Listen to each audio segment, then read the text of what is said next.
Hi, this is Mardy once again and welcome to my channel.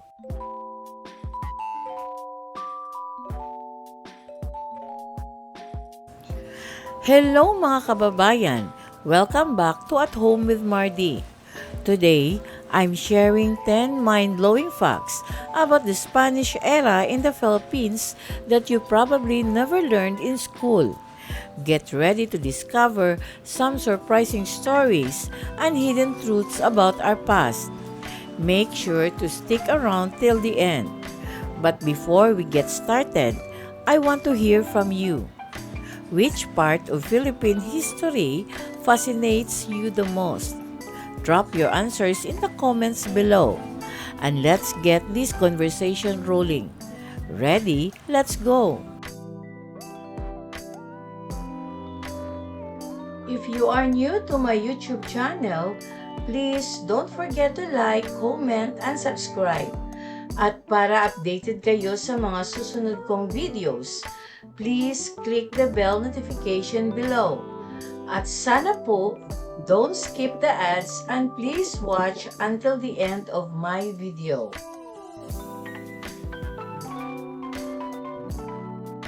Number 1. Philippines was named after a Spanish king.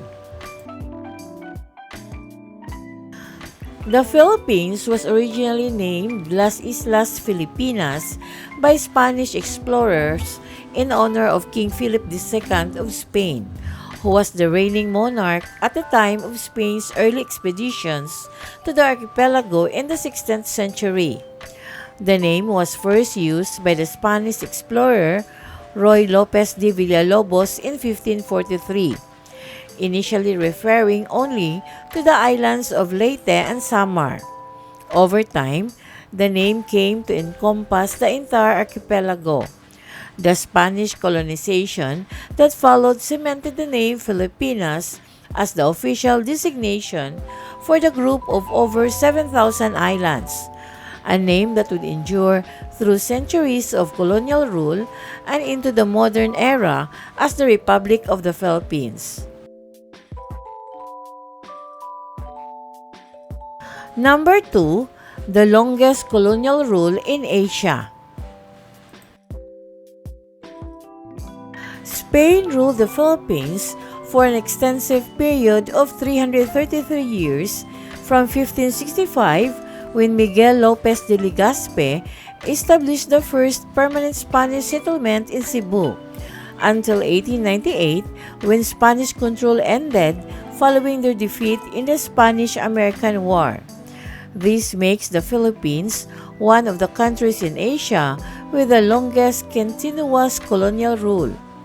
During this time, Spanish influence deeply shaped Filipino culture, religion, language, architecture, and governance. The widespread conversion to Christianity, the introduction of Western-style education, and the building of churches and government institutions all trace their roots to this long period of colonial rule. Despite centuries of foreign control, the Filipino people maintained their distinct identity and eventually began movements for independence, culminating in the Philippine Revolution and the eventual end of Spanish colonial dominance.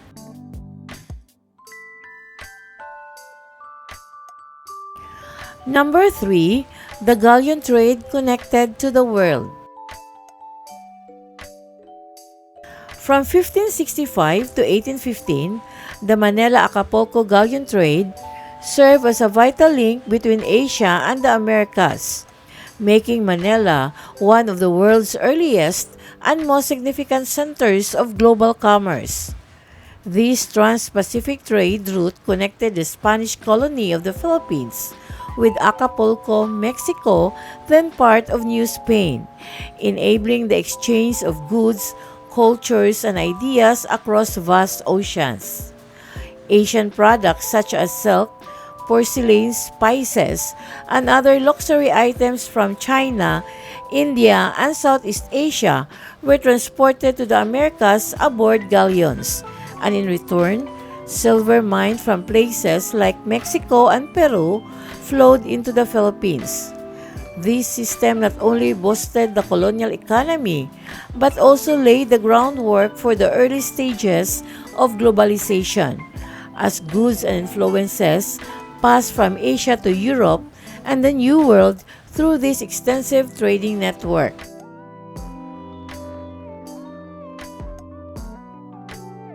Number 4, Catholicism was a tool of colonization.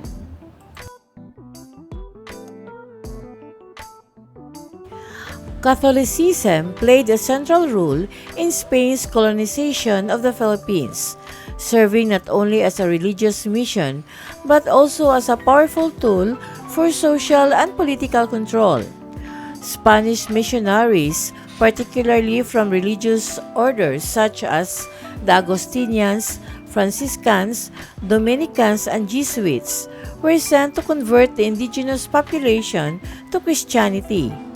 Churches and missions were established across the islands, often becoming the focal point of colonial towns.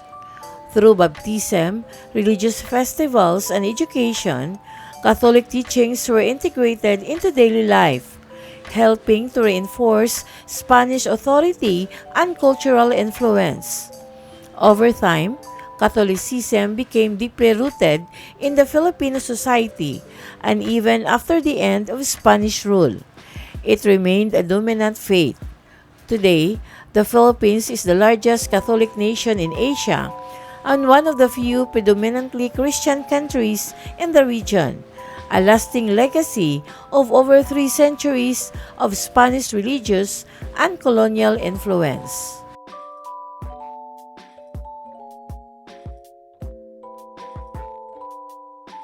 Number 5, the Filipino alphabet change.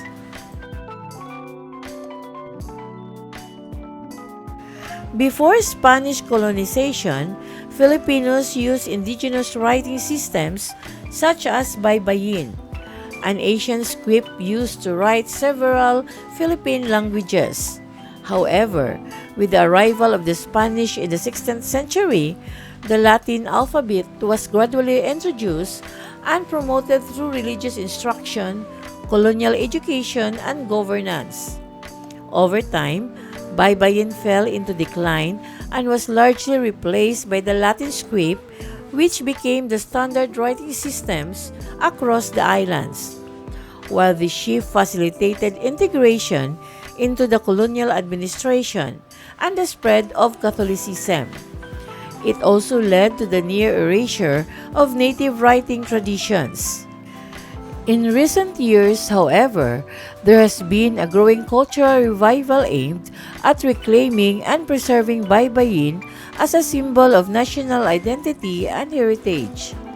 Efforts include its inclusion in art, education, and even legislation promoting its use in public signage and official documents.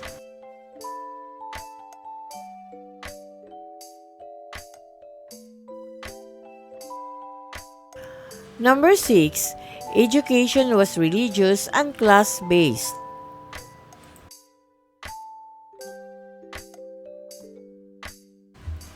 During the Spanish colonial period, formal education was introduced to the Philippines, but it was largely limited and deeply influenced by religion and social class. Educational opportunities were primarily available to the Spanish elite, mestizos, those of mixed Filipino and Spanish descent, and the local nobility or principalia. Most schools were operated by religious orders such as the Jesuits, Dominicans, and Franciscans, and their primary goal was to promote Catholic doctrine and obedience to colonial authority. The curriculum emphasized religious instruction, with catechism forming the foundation of basic education for the majority of the population. Ordinary Filipinos, particularly those from lower social classes, had limited access to broader academic subjects like philosophy, science, or the arts. As a result, education under Spanish rule reinforced both religious conversion and social hierarchy, with knowledge and learning largely reserved for the privileged few.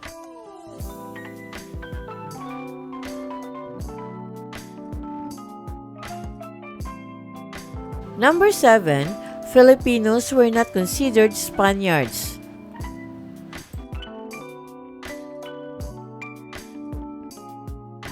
Although native Filipinos were considered subjects of the Spanish crown during the colonial period, they were not treated as equals to Spaniards.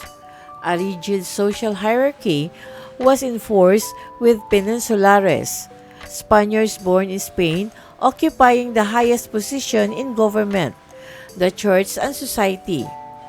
Just below them were the Insulares or Criollos, Spaniards born in the colonies who had more opportunities than native Filipinos but were still considered socially inferior to Peninsulares. Indigenous Filipinos, often referred to as Indios, were placed at the bottom of the social structure and were largely excluded from political power and higher education. They were subject to forced labor, heavy taxation, and other forms of colonial exploitation. This systemic inequality fostered resentment and later contributed to the rise of nationalist movements calling for reform, equality, and ultimately independence from Spanish rule.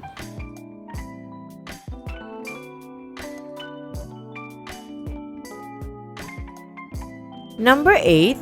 First book printed was religious.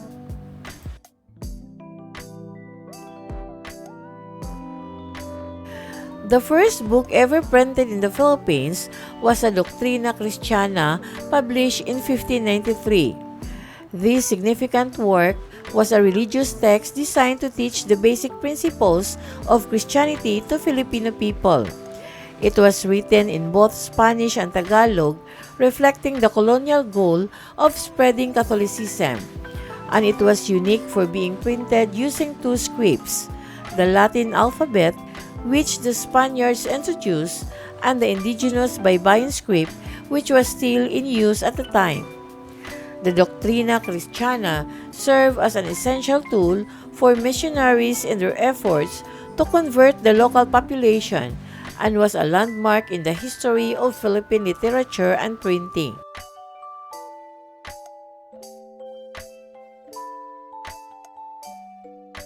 Number 9. Revolts were frequent.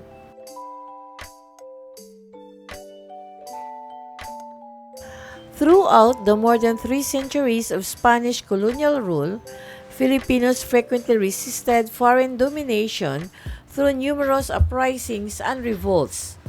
Historians have documented over 100 recorded revolts across the archipelago, motivated by a wide range of grievances, including excessive taxation, forced labor known as polo y servicio, land disposition, and religious oppression. These uprisings varied in scale and intensity, from localized protests and tax revolts to broader movements challenging Spanish authority. Among these numerous acts of resistance, the most significant was the Philippine Revolution of 1896, led by the nationalist group Katipunan under Andres Bonifacio. This large-scale armed revolt galvanized widespread support for independence, ultimately weakening Spanish control and paving the way for the end of over 3 centuries of colonial rule following Spain's defeat in the Spanish-American War in 1898.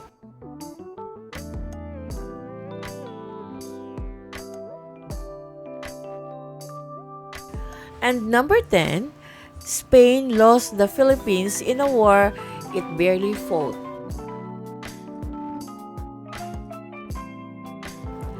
Spain lost control of the Philippines in 1898 as a result of the Spanish-American War, a brief but pivotal conflict that lasted only a few months. Despite centuries of Spanish rule and numerous uprisings within the islands, Spain's military presence in the Philippines was relatively weak when the United States declared war. The war began in April of 1898, and by May, the U.S. Navy under Commodore George Dewey had decisively defeated the Spain fleet in the Battle of Manila Bay. Following Spain's overall defeat in the war, the Treaty of Paris was signed in December of 1898, which formally ceded the Philippines along with Guam and Puerto Rico to the United States. This marked the end of the over 300 years of Spanish colonial rule, transferring control of the archipelago to a new colonial power. Despite the limited direct combat Spain faced in the islands during the conflict.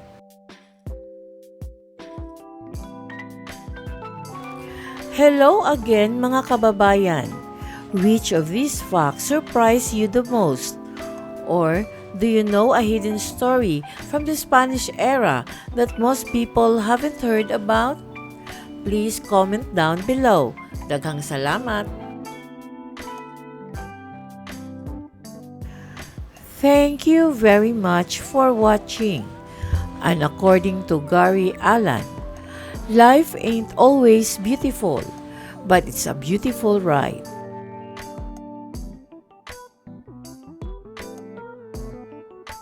Shout out and thanks to the comment of SQ5411 and White Lily. Maraming salamat po. Special thanks to my sources from Google,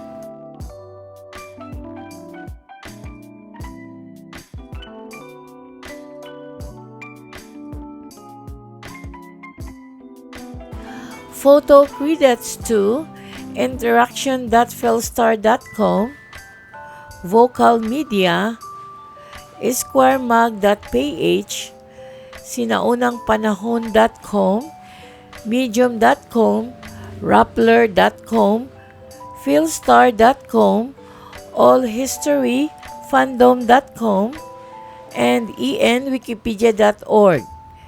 Inspirational quote credits to brainyquote.com.